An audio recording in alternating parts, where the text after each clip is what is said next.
Hello po mga kababayan, si Dante Maravillas. Pag-usapan natin yung impeachment complaint laban kay Sara Duterte. Kasi po bukas na yung discussion nito sa Justice Panel ng House sa pamumuno po ni Justice Panel Committee Chairperson Jinky Luistro para i-determine yung sufficiency in form and substance. Ngayon, yung second mode ng impeachment, kay Sara wala na yon. It is already dead. Pero yung kaso, mga kababayan, impeachment case laban kay Sara, buhay na buhay, alive na alive in kicking. Ika nga mga kababayan. So dapat nating maintindihan mga kababayan na ang laban mga kababayan kay Sara Duterte. Hindi po siya political harassment tulad ng gustong palabasin ng mga DDS ng kampo ng mga DDS, ng kampo ng mga Duterte. Ito po ay usapin ng konstitusyon, ng due process at criminal accountability. Yung tinatawag po na second mode, one-third fast-track impeachment mode, yung tulad na nangyari last year, mga kababayan, hindi na po siya viable sa kaso. Pero hindi po nangahulugan, naligtas na po si Chucky. Sa katunayan mga kababayan, yung articles of impeachment sa 19th Congress, nananatili pa po siyang mabigat, buhay, at pwedeng umusad siya sa 20th Congress. At higit sa lahat mga kababayan, hindi lang impeachment yung kinakaharap ni Sara. May mga kaso pang kriminal na nakasampa at isasampa pa. Ngayon, pag-usapan natin, bakit patay na po yung second mode ng impeachment sa kaso po ni Sara? Una po, yung Supreme Court, di ba, may 1-year bar rule noong July 2025 na-affirm mga kababayan noong January 2026. Nag-desisyon po yung Supreme Court na yung impeachment complaint na isinampa noong Pebrero 2025 ay lumampas sa 1-year bar rule. So ano po ang ibig sabihin nito? Ano po ito? Hindi na po pwedeng maghain ng panibagong impeachment laban po sa parihong opisyal sa loob ng 1 taon mula po sa dismissal ng naunang complaint. So ang ginamit po na ika-4 na complaint para po sa 1/3 signature, fast-track method, direktang void ab initio po. Ang ibig sabihin, parang hindi ito kailanman umiral, mga kababayan. So as a result, ang second mode, fast-track ng 19th Congress, nawalan po ng visa. Hindi na po ito pwedeng gamitin ng laban. Hindi na po ito pwedeng gamitin bilang laban kay Sara. So hindi na po pwede yung mabilisang pirmahan lang. Malinaw din yung sinabi ng Supreme Court. Ang 1/3 voting process ay kailangan daw sumunod sa due process. So ibig sabihin nito, mga kababayan, hindi basta pwede na pumirma tulad ng nauna. Saka diretso nang ipadala sa Senado. Kailangan daw na bigyan ng pagkakataon mo na yung respondent na sumagot, kaya magkakaroon po ng mini trial sa committee ni Jinky Luistro. Hindi na rin po ito simpleng political arithmetic. May wait time, mga kababayan. May freeze period. Ayon kasi mga kababayan sa ruling ng Supreme Court, ang panibagong valid complaint mari lamang naiyain pagkalipas ng 1-year bar na umabot po hanggang February 6, 2026. Depende sa street counting. Madaling salita mga kababayan, yung dating second mode shortcut sana ay legally blocked na po mga kababayan. Naging inutil na po yon. Ito yung sinasabi, inamend na mismo ng Supreme Court yung ating saligang batas. Kaya nagalit si Tito Sen. Pag ganyan, di kami nang gagawa. Kasi kami yung may mandato. Di ba po? Pero hindi po tapos ang laban. Bakit buhay na buhay mga kababayan ang Articles of Impeachment ng 19th Congress? Ang impeachment kasi po, isa siyang constitutional power or constituent power mga kababayan. Ayon mismo kay dating Supreme Court Justice Vicente Mendoza, ang impeachment po ay hindi ordinaryong batas. Ito ay constituent power o constitutional power na mandato ng Kongreso. Kapangyarihang konstitusyonal ng Kongreso, mga kababayan. Na ang ibig sabihin, hindi niya ito automatikong nawawala kapag nag-adjourn ang Kongreso. Hindi ito parang yung bill na namamatay pag tapos ng sesyon ng Kongreso at kailangang i-refile. Must proceed ayon sa utos ng konstitusyon mismo. Sinasabi po ng saligang batas ng impeachment trial, dapat po mag-proceed.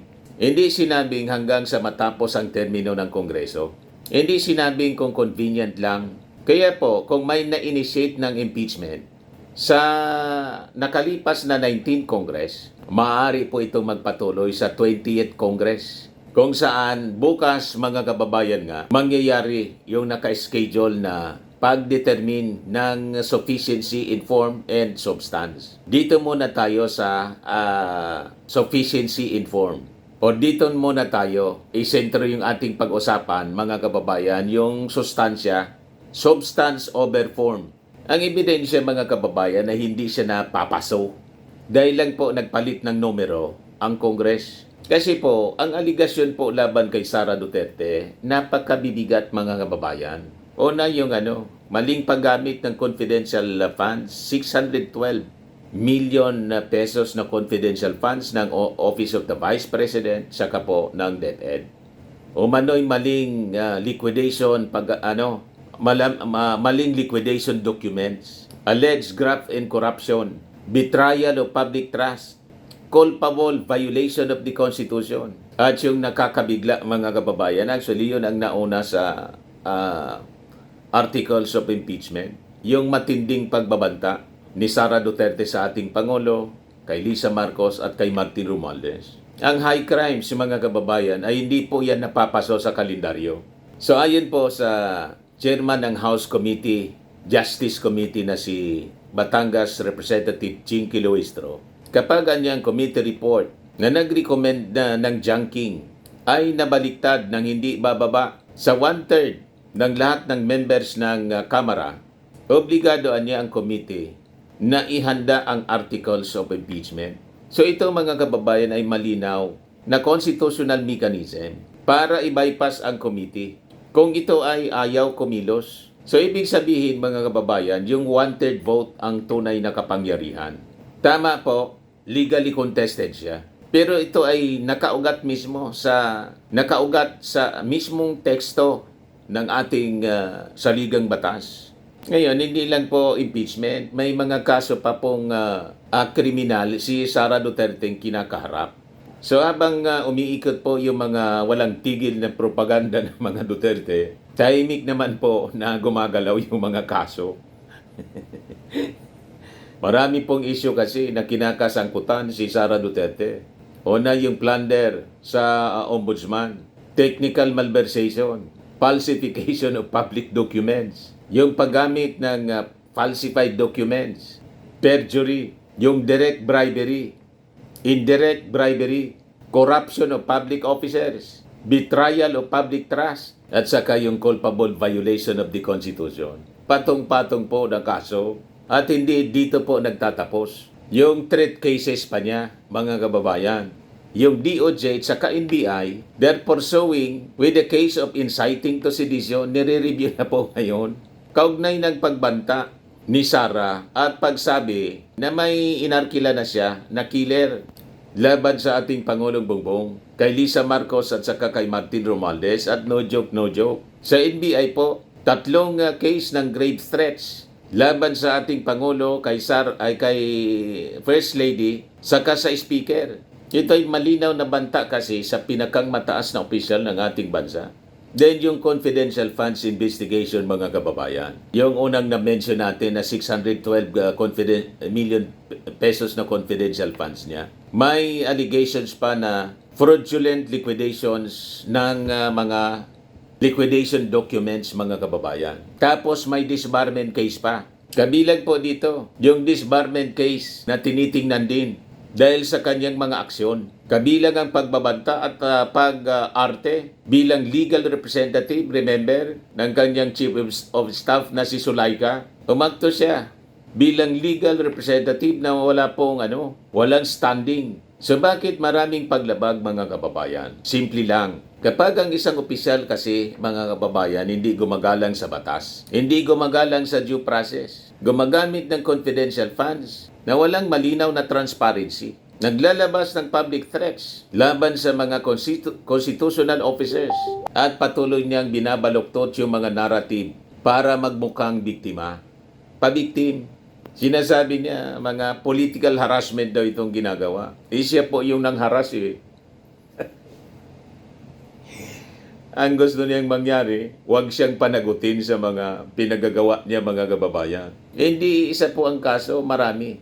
Hindi dahil may conspiracy, kundi marami siyang aksyon ang posibleng lumabag sa batas. Kaya po ang dapat na makita nating mga Filipino, hindi po ito laban ng Marcos versus Duterte. Hindi po ito laban ng Campo versus Campo, kundi laban po ito ng accountability versus impunity. So ang second mode mga kababayan ng impeachment ay maaaring hindi na viable sa technical na aspeto dahil sa 1-year bar at Supreme Court ruling. Pero yung articles of impeachment ng 19th Congress ay hindi po namatay. Ang mga kasong kriminal hindi po nawala.